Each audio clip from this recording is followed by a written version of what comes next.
오늘 또 모세가 또 똑같은 행동을 하죠. 하나님께서 내리신 명령은 너무나 분명한데 바로는 그 말을 완강히 거부합니다. 여러분, 착한 일과 또 악한 일, 그 원인과 결과에 따라서 갚음을 받는 것을 보응이라고 합니다. 보응. 오늘 말씀을 보면은 철저히 보응하시는 하나님의 일하심을 살펴볼 수가 있습니다. 바로는 파리의 재앙으로 인해서 기가 한풀 꺾였죠. 그런데 사람은 변하지 않습니다. 파리가 사라지고 살만해지자 다시금 완악한 마음을 품고 또 오리발을 내미는 것입니다. 하나님께서는 모세에게 약속을 지키지 않고 오리발을 내미는 이 바로를 찾아가라고 하셨습니다. 그리고 나서 다시금 예전에 하셨던 말씀을 되풀이하도록 하셨습니다. 1절 말씀 뒷부분을 보시면 어떻게 기록이 되어 있습니까? 내 백성을 보내라. 그들이 나를 섬길 것이니라. 이렇게 말씀을 하셨습니다. 우리는 이를 통해서 이스라엘 백성들을 제사장 나라로 삼으시고자 하시는 그 하나님의 강렬한 의지를 볼 수가 있습니다. 만약 바로가 하나님의 명령을 거부한다면 애굽의 온 땅에 심한 돌림병이 있을 것이다. 이렇게 경고하도록 하셨습니다. 그리고 구체적인 때를 알려주셨죠. 이거 하나님께서 일하신다는 것, 그것을 알리시기 위함이었습니다. 구체적으로 내일 이렇게 하실 것이다. 이렇게 말씀을 하신 것이죠. 여러분, 이것은 무엇을 의미합니까? 바로가 지금 비록 마음을 완악하게 먹고 있지만 항복할 수 있는 기회를 주시는 것입니다. 그러나 바로는 마음을 완악하게 먹고 하나님의 말씀을 무시했습니다. 결국 돌림병의 재앙이 임하게 되고 또 애굽 온 사람들, 그리고 애굽의 모든 이 가축들, 애굽의 가축들이죠. 애굽의 가축들에게 돌림병이 생겨가지고 가축들이 싹 다 죽게 됩니다. 하지만 이 가운데서 이스라엘 자손들의 가축은 단 한 마리도 죽지 않았습니다. 이것은 하나님의 말씀대로 일어난 재앙이었습니다. 이 돌림병의 재앙을 경험했던 바로는 갑자기 궁금한 게 생겼습니다. 사실 모세가 자신에게 경고를 할 때 이 고센 땅에는, 이스라엘 백성들이 살고 있는 고센 땅에는 이 돌림병이 없을 것이다. 이렇게 분명히 전달을 했거든요. 그러니까 과연 그러한가 궁금했던 것입니다. 그래서 신하를 보내가지고 조사를 하도록 만들었습니다. 가서 확인을 해보니까 어떻습니까? 이스라엘 백성들의 가축 중에는 이 돌림병으로 죽었던 가축이 단 한 마리도 없었던 것입니다. 이것은 하나님께서 일하셨다는 것을 확인하는 그런 계기가 되었습니다. 하지만 바로는 이 하나님의 일하심을 확인하기는 했지만 마음을 더욱 완악하게 먹었던 것입니다. 바로는 자신에게 임할 하나님의 진노를 점점 더 쌓아갔습니다. 그리고 하나님께서는 그에 합당한 재앙을 더 준비를 하고 계셨습니다. 하나님께서는 모세 아론에게 다음의 재앙을 바로 준비하도록 하셨습니다. 돌림병의 재앙을 당하고 나서도 계속 하나님을 대적했기 때문에 그렇습니다. 하나님께서는 모세와 아론을 통해서 6번째 재앙을 내리십니다. 6번째 재앙은 무엇이냐?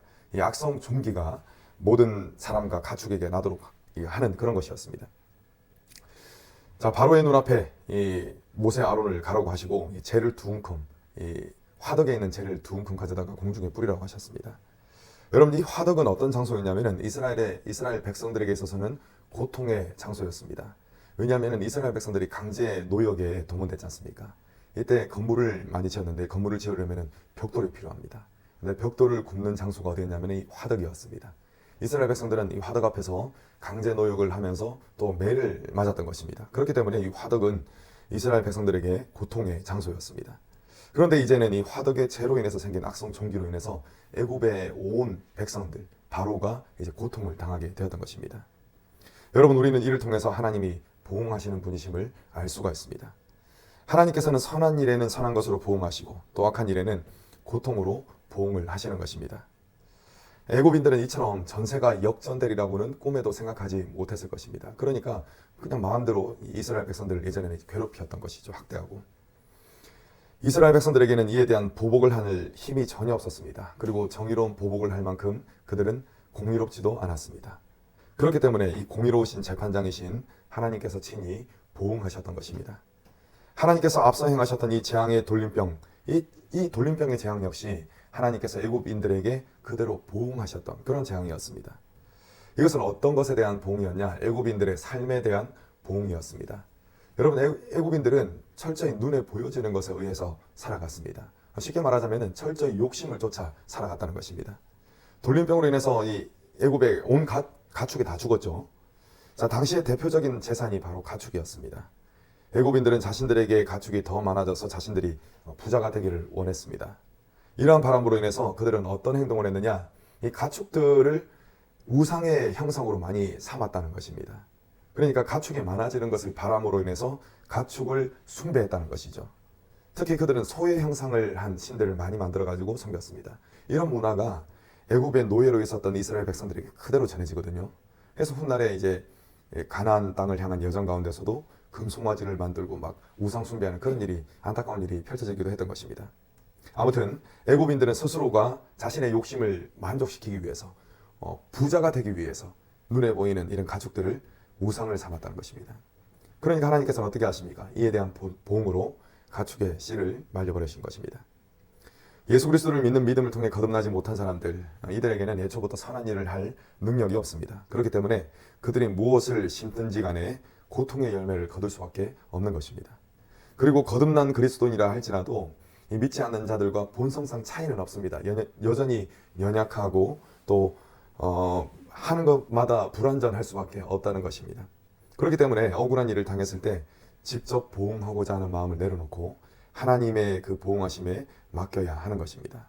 우리를 향하신 주님의 뜻이 무엇인가, 그것을 부지런히 살피고 또 그 뜻을 붙들어야 한다는 것입니다. 로마서 12장 19절 말씀입니다. 내 사랑하는 자들아, 너희가 친히 원수를 갚지 말고 하나님의 진노하심에 맡기라. 기록되었을 때 원수 갚는 것이 내게 있으니 내가 갚으리라고 주께서 말씀하시니라. 아멘. 주님의 뜻은 원수 갚는 것을 주님께 그냥 맡겨드리는 것입니다. 원래 당하면은 되갚아주고 싶은 것이 인지상정이죠. 하지만 보응은 하나님께 있다고 했습니다. 성경에 보면은 이 보응이 하나님께 있다는 말씀이 여러 번 나옵니다.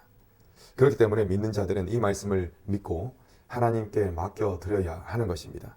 또 주님의 말씀에 따라 할 수 있는 한 모든 사람과 더불어 화평하게 지내야 하는 것입니다. 여러분, 이것이 자연적으로 되는 사람은 세상에 아무도 없을 것입니다. 안 되기 때문에 뭐를 해야 합니까? 안 되기 때문에 기도를 해야 하는 것입니다. 믿는 자들의 삶 가운데 반복되는 것이 있습니다.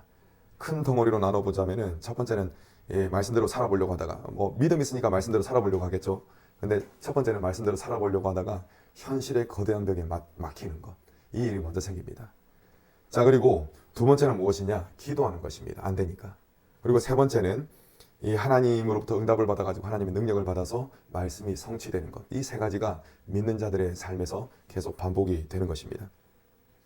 여러분, 많은 경우에 주님의 말씀에 순종하지 못합니다. 이것은 전심으로 기도하지 못했기 때문에 그렇습니다. 전심이라 하면은 먼저는 지극한 정성이 떠오릅니다. 그런데 여러분, 이 전심은 지극한 정성과는 다릅니다. 지극한 정성으로만 기도를 하면은 기도하면서 감정의 골이 더 깊어질 확률이 더욱 커질 것입니다. 왜냐하면 생각을 계속하니까 생각할수록 짜증이 나거든요. 더 화가 나거든요. 그렇기 때문에 그렇습니다. 물론 전심 어린 이 전심에는 정성이 따르기는 하지만 전심에는 더 중요한 뜻이 있습니다. 여러분, 전심으로 기도한다는 것은 순도 100% 하나님을 의지한다는 것, 그것을 전심으로 기도한다라고 하는 것입니다. 사람의 생각과 의지가 들어가는 순간, 그리고 그 생각과 의지가 점점 더 커지는 순간, 그때는 주님의 뜻을 이룰 수가 없는 것입니다. 그렇기 때문에 기도를 하되 전적으로 하나님을 의지하는 그런 전심의 기도를 드려야 하는 것입니다. 제가 많이 경험하는 것인데, 기도를 하다 보면은 참으로 잡다한 생각이 막 머리를 스치고 지나갈 때가 있습니다. 하나님을 의지하면서 기도를 드려야 되는데 막 내 능력을 의지하면서 내가 할 수 있는 일들에 그것에 막 집중을 해가지고, 이 일 다음에 다음 일을 해야죠. 그렇죠. 그 다음 일을 이렇게 해야죠. 하면서 제 생각으로 막 기도를 할 때가 참으로 많이 있다는 것입니다. 여러분, 이것은 하나님께 기도를 드린다고 하면서도 나에게 집중하는 그런 안타까운 일입니다. 여러분, 이것은 하나님을 자신의 생각에 가두려고 하기 때문에 나타나는 현상으로 여겨집니다. 기도를 하면서도 하나님의 일하심을 제약하는 일을 한다면 이 얼마나 안타까운 일입니까? 단도직입적으로 표현을 하자면 그냥 시간만 소비하는 것입니다. 얼마나 안타깝습니까? 여러분, 하나님을 의지하지 않는다면 기도를 하다가도 어떤 일이 생기냐면 분노가 치밀어 오릅니다. 기도를 하는데도 막 분노가 치밀어 오릅니다. 계속 그때 당했던 억울한 일을 계속 기도 시간에 그것을 되뇌입니다. 그때 내가 억울했지. 정말 화가 나는구나. 더 화가 나네. 이런 식으로 되는 것입니다. 그러다 보면 결국 어떻게 되느냐? 기도가 멈춰질 수밖에 없습니다. 이것이 반복되다 보면은 결국 그 기도의 불씨를 꺼트릴 수밖에 없는 것입니다. 여러분, 하나님을 두려워하지 않고 교만히 행하는 자들은 이 바로와 또 애국 사람들처럼 반드시 심판을 당하게 될 것입니다. 모든 보응은 하나님께 있다는 사실을 꼭 기억하시길 바랍니다. 내가 보응하고자 하면은 나도 모르게 교만한 자리에 오르게 될 것이고, 또 나도 모르게 나는 악한 자, 그러니까 독한 사람이 되고 말 것입니다. 그래서 결국 하나님으로부터 징계를 받는 자가 될 수밖에 없는 것입니다. 혹여나 부당한 대우를 당하신 일이 있다면 그 모든 것을 보응하시는 하나님께 맡기시기 바랍니다. 얽히고 설킨 일이 있다면 그 문제를 하나님 앞에 그냥 그대로 올려드리시기 바랍니다.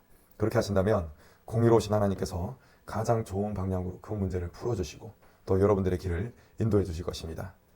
보응하시고 모든 것을 풀어가시는 그런 하나님의 일하심을 경험하시는 저 여러분 되시기를 간절히 축원합니다. 아멘.